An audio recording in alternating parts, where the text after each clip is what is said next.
Hello, everyone, and welcome to English Pod. My name is Marco. My name is Catherine, and today we've got one more episode in our series about interview skills. This is an elementary level series, and we're here today to talk about things that you might not be very good at. That's right. Today we're going to talk about weaknesses, and that is our word for vocabulary preview. So let's take a look at it now. Vocabulary preview. Okay, so what is a weakness? A weakness is a thing or an activity or something that you're just not very good at or something that you think you can improve. Okay, so obviously no one is perfect. And like we saw in the previous lesson, we had a lot of good things about ourselves, key strengths.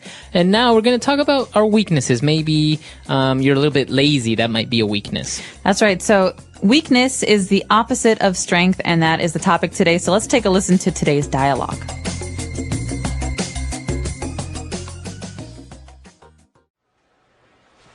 Okay, Rebecca. Well, I think you've given me a clear impression of your positive qualities, but let's talk a little bit about your weaknesses. Okay, well, it's always more difficult to describe them, isn't it? Definitely. But if you had to pinpoint one weakness, what would it be? Well, as I mentioned before, I do tend to get frustrated if I don't see progress in my work or career. I suppose I'm quite a restless character. My father always taught me to be a high achiever, so... So would you say if things don't go your way at work, it could easily get you down? Well, in a way, yes. But I must say that even if I'm not completely happy in my work, I always give 110%. I would never shirk my responsibilities. I suppose sometimes I expect too much too soon. Well, you know journalism is a highly competitive world, so you do need to keep pushing yourself, it's true. Okay, well, let's move on to talk about the job position here, shall we? Yes, please.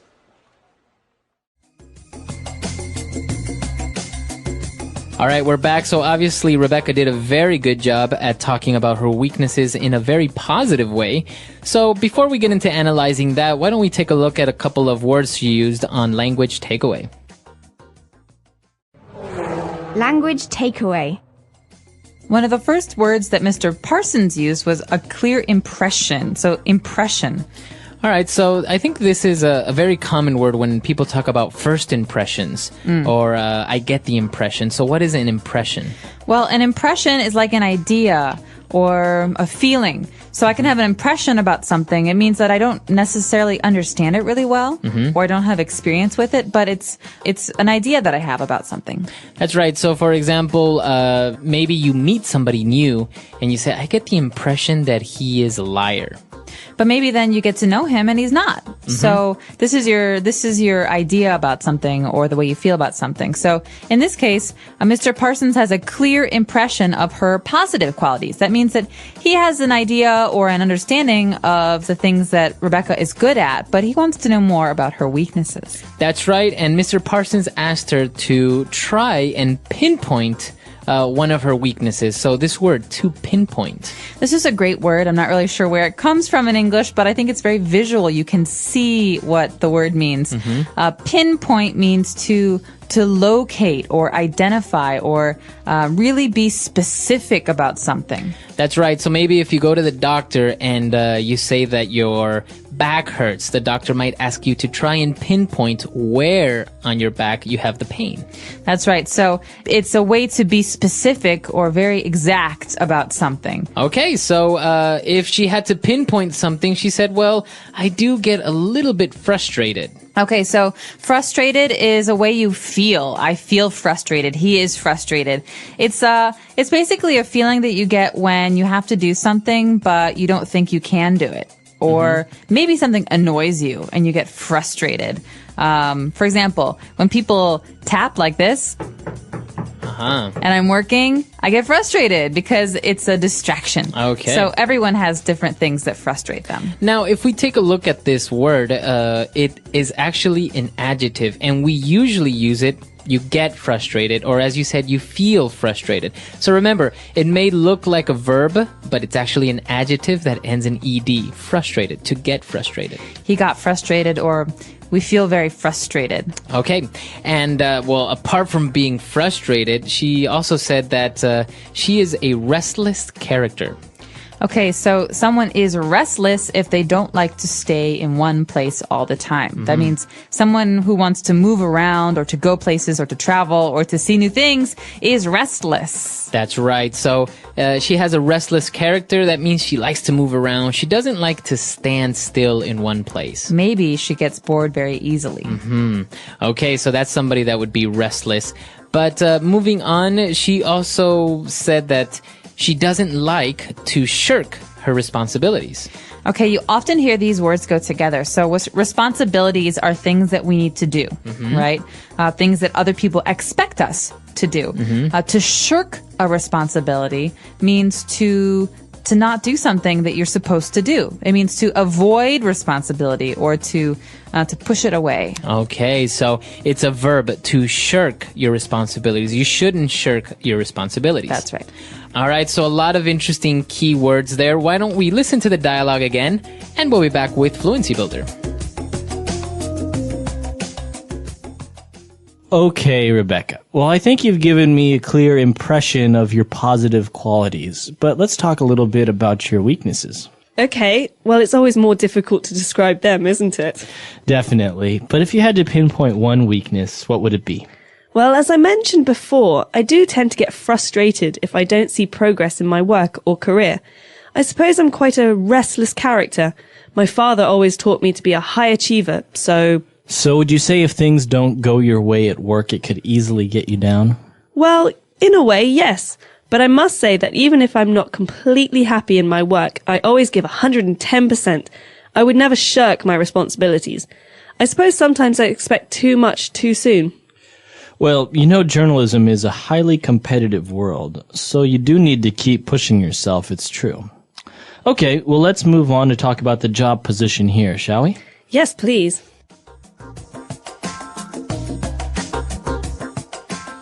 So we've picked out 3 key phrases for you on Fluency Builder. Let's take a look at those now. Starting with Mr. Parsons saying, so would you say if things don't go your way at work, it could easily get you down? 2 great phrases there. That's right. So the first phrase, if things don't go your way.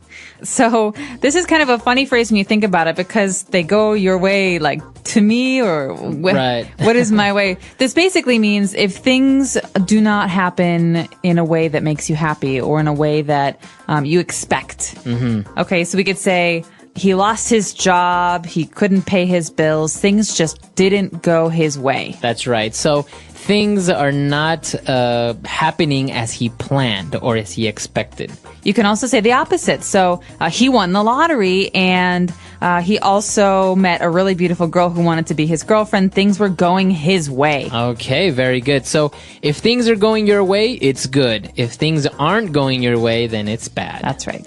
Okay, and so if things aren't going Rebecca's way, does that mean that it could easily get her down? Okay, so to get you down or to get someone down means to make you sad, upset, or frustrated, like that word we just heard. So you could ask someone like, Marco, what gets you down? Rainy days. That's a good one. Yeah, rainy days get me down too. So it's kind of a way of saying what makes you sad or depressed or what makes you unhappy. Or in this case, if something doesn't happen as you planned it, if it doesn't go your way, does that make you sad? Does that get you down? Okay, very good. So a very good question there. And she responded that kind of, yeah, that does happen, but she always tries to give 110%.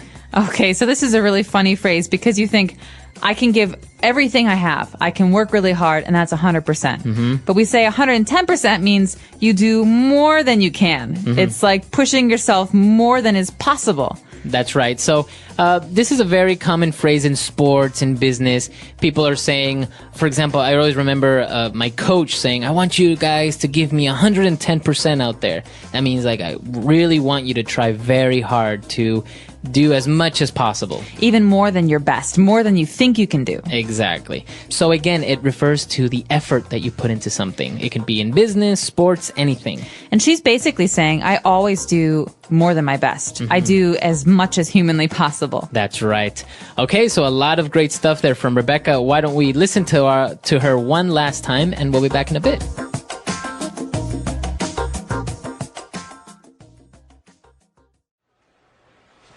Okay, Rebecca. Well, I think you've given me a clear impression of your positive qualities, but let's talk a little bit about your weaknesses. Okay, well, it's always more difficult to describe them, isn't it? Definitely. But if you had to pinpoint one weakness, what would it be? Well, as I mentioned before, I do tend to get frustrated if I don't see progress in my work or career. I suppose I'm quite a restless character. My father always taught me to be a high achiever, So would you say if things don't go your way at work, it could easily get you down? Well, in a way, yes. But I must say that even if I'm not completely happy in my work, I always give 110%. I would never shirk my responsibilities.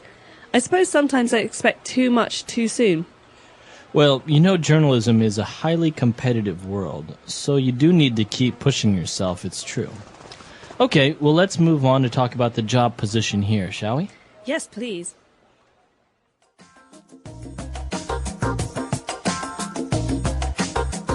All right, so talking about weaknesses, I think one of the common mistakes when people talk about weaknesses is they say they work too much, and everyone says you should never say that in an interview. Yeah, I think it's a bad way to talk about yourself, because a boss or an employer really wants to hear a real weakness. And I work too hard is a way of saying, ugh, I have no weaknesses. I'm actually really, really perfect.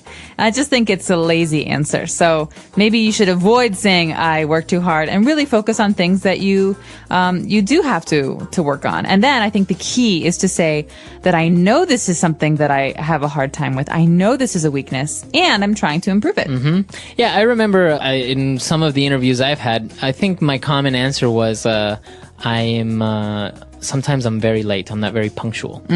So, but you know, it's a real weakness, and well, it may seem like difficult, but then you give it a little spin by saying, yeah, I'm sometimes not very punctual, but then I try to make up for it, maybe staying more time at the office, or sometimes I try to wake up a little bit earlier and make it on time. I don't know, something like that. Right. So the key there is just to show that you know it's a problem and that you're trying to work on it. Yeah.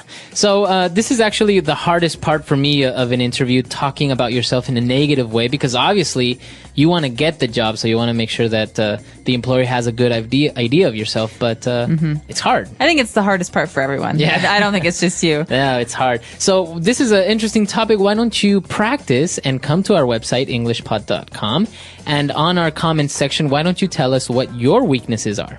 That's right. We hope to hear from you. Of course, you can also share with us your strengths on our lesson about strengths. But in this one, I recommend everyone practice this because it will come up at some point, and it's good to get the practice in. So englishpod.com. We hope to see you there. All right, guys. Bye. Bye.